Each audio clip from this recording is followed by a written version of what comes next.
Ну что, топ-5 мини-ПК конкретно для работы. То есть это недорогие мини-ПК, не говорится про те, на которых Киберпанк можно играть или тому подобные игры. Нет, это конкретно топ-5 мини-ПК для работы в достаточно маленьком бюджете. А это такие процессоры, как какой-нибудь Ryzen не очень мощный, Intel N100, N200 и тому и подобные, Celeron.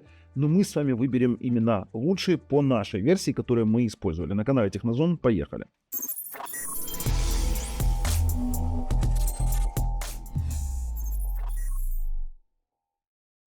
Все это, конечно, мы снимаем на зиму 2024-2025. То есть это такой переходной топ. И, конечно же, подписывайтесь на наш канал, нажимайте колокольчик, а в описании под видео ссылки на проверенных продавцов и на обзоры некоторых вот этих вот интересных девайсов. Вообще, я вам скажу, вы сейчас видите выборку с Алиэкспресса, мини-ПК, и тут их огромное количество, какой выбрать, все это круто. И разброс цен тут достаточно большой, мы тут видим и 134, но я вам скажу, такой компьютер хотя имеет место быть, но честно, охлаждение там не совсем удачное. Вот есть, например, у нас какие-то мини-ПК, это микро-ПК. Их я точно советую не брать, потому что зачастую даже при очень удачном охлаждении процессора, зачастую там очень сильно греется Wi-Fi модуль и M2 NVMe SSD какой-нибудь или SATA SSD, который там формата 2230 либо 2242, они туда впихивают эти маленькие, и они там, честно говоря, жарятся. Но есть, конечно, и бюджет побольше. Например, сам мини-ПК побольше, в $500, но здесь и процессор такой себе интересный. То есть это Intel Core i5 1340p 12 или 13 поколения, уже не помню. Я делал на него обзор, пожалуйста, ссылка в описании под видео. Переходите, посмотрите с Iris Xe графикой. И, казалось бы, вроде бы все неплохо сделано, но цена $500, ничего себе.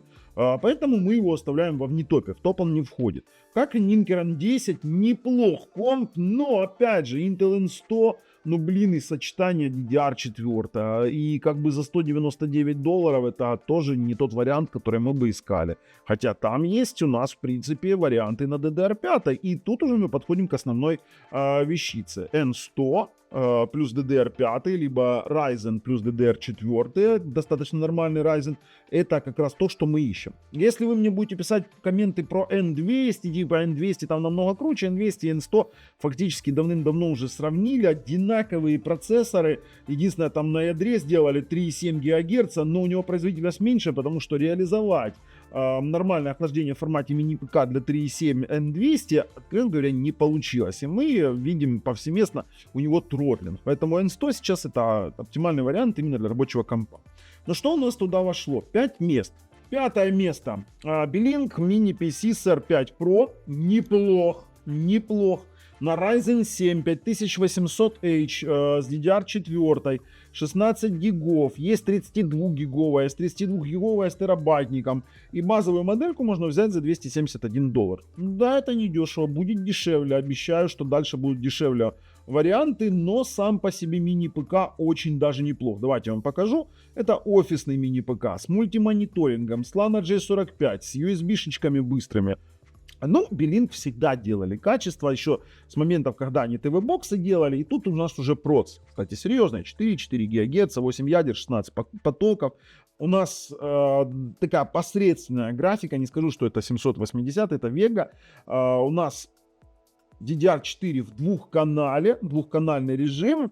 И 3 мониторчика можно подключить. А еще здесь NVMe-шечка до 2 терабайт. Очень неплох мини-ПК. Конкретно для хороших рабочих задач, для очень классных больших баз данных, для больших таблиц, для какого-нибудь программирования, для веб-дизайна и даже фильмы посмотреть. И во что-то незатейливое поиграть. Типа Hearthstone, Diablo 3, там стареньких каких-то игрушек. Я не скажу, что на нем можно играть.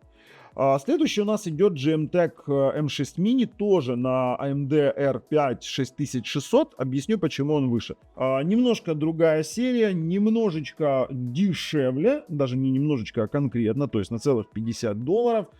И по производительности приблизительно одно и то же у нас получается. Базовая моделька 16 на 512.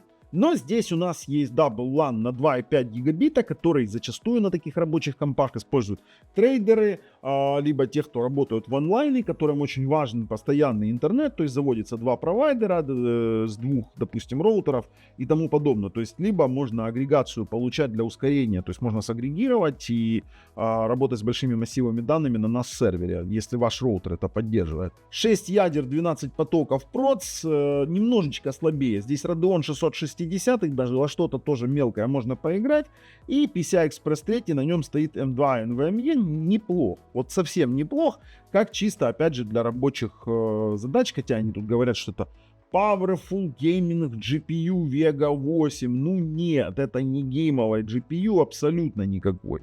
И поэтому я вот это вот даже не рекомендую вам рассматривать как игровую штуку, как игровой какой-то вариант. Все они преимущественно монтируются за мониторами, и действительно GMTech неплохая фирма, я с ней сталкивался, работал, даже тестировал некоторое время и сам по себе работал на таких компах. А теперь у нас Beelink Mini S12 Pro, за 180 баксов мы получаем 16 на 512 гигов, и есть у нас еще вариант 16 на 1 терабайт, с европейской вилочкой. Давайте я вам покажу, что это такое. То есть Beelink здесь чисто они подняли чуть цену за бренд. Давайте характеристики. Вот 12-е поколение, но это не N95, конечно, описывают.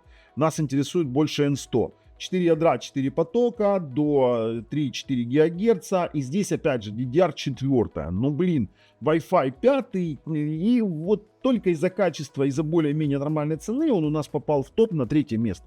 Но опять же, редактирование таблиц, работа с соцсетями, просмотр видео онлайн, поиграть в какие-то карточные игры, либо World of Tanks Blitz, на простые World of Tanks не рассчитывайте, он тоже способен. И то, что это, допустим, Beelink, это вот даже плюс.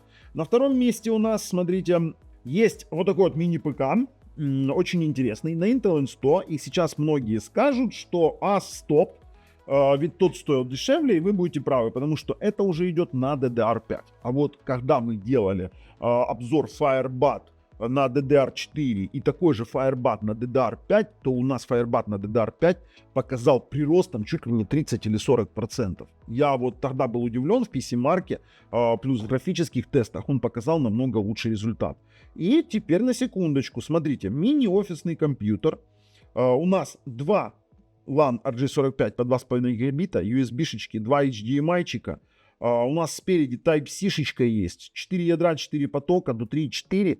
Смотрите, DDR5 4800, вот это вот очень немаловажный аспект.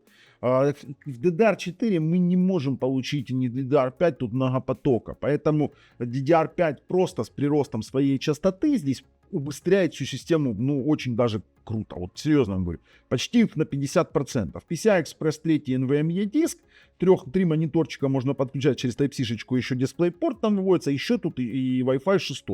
На секундочку, за 192 бакса. А если хотите совсем подешевле, то на первом месте у нас за 121, 16 на 512 FireBat T8 Pro на N100. И здесь вот очень компактный корпус. Мы делали обзорчик, он прям вот в топ продаж был. Распродали его, распродают его как горячие пирожки, и это не про процессорную температуру. Конкретно в N100 версии 16 гигабайтной у нас стоит LPDDR5 4800. У нас стоит там SSD NGFF, но слоты поддерживают NVMe. И все это за $121. В обзоре, именно в самих вот комментариях можете почитать восторженные отклики наших покупателей, наших зрителей, которые уже покупали эти самые мини-ПК, и они прям вот очень радуются. AV1 коды, гигабитная сетка. Мне интересно, 16 EOS, Intel Nuclear Display, это ядерный дисплей, да, 16, это они как-то не Core, не 16 ядерный, да, там они как-то переводили через какой-то переводчик. Это очень круто, да? Ну, это N095 они рассматривают, а он N100. Вот N100, 3,4 ГГц, 4К поддерживает. Нормальный себе проц, я вам скажу, чисто для рабочего ПК. Но теперь давайте так. Первое место я сказал. Но я вам скажу, да, следующее, что уже идет, если рассматривать следующие какие-то мини-ПК, чтобы с возможностью поиграть, то это уже 8845 уже, если там брать уже 16 на 512, либо 32, то там уже под 1500 баксов выходит, поэтому вы должны это понимать. То есть Да, дороже, но там 780 М графика, в которой даже Киберпанк можно на вменяемых настройках Full HD поиграть. То есть вы должны это понимать, там RDNA 3, которая используется, в принципе, там такая же платформа используется примерно такая же платформа в PlayStation 5, поэтому поиграть по что-то действительно можно. Но вот этот тут малыш Firebat T8 Pro нам очень сильно в свое время понравился, и мы его рекомендуем. Топ-5 мы свой возили, ссылки все в описании под видео. Кстати, на этот мини-ПКшечку есть обзорчик наш. А с вами был Бабл, накладывайтесь на зон, пока.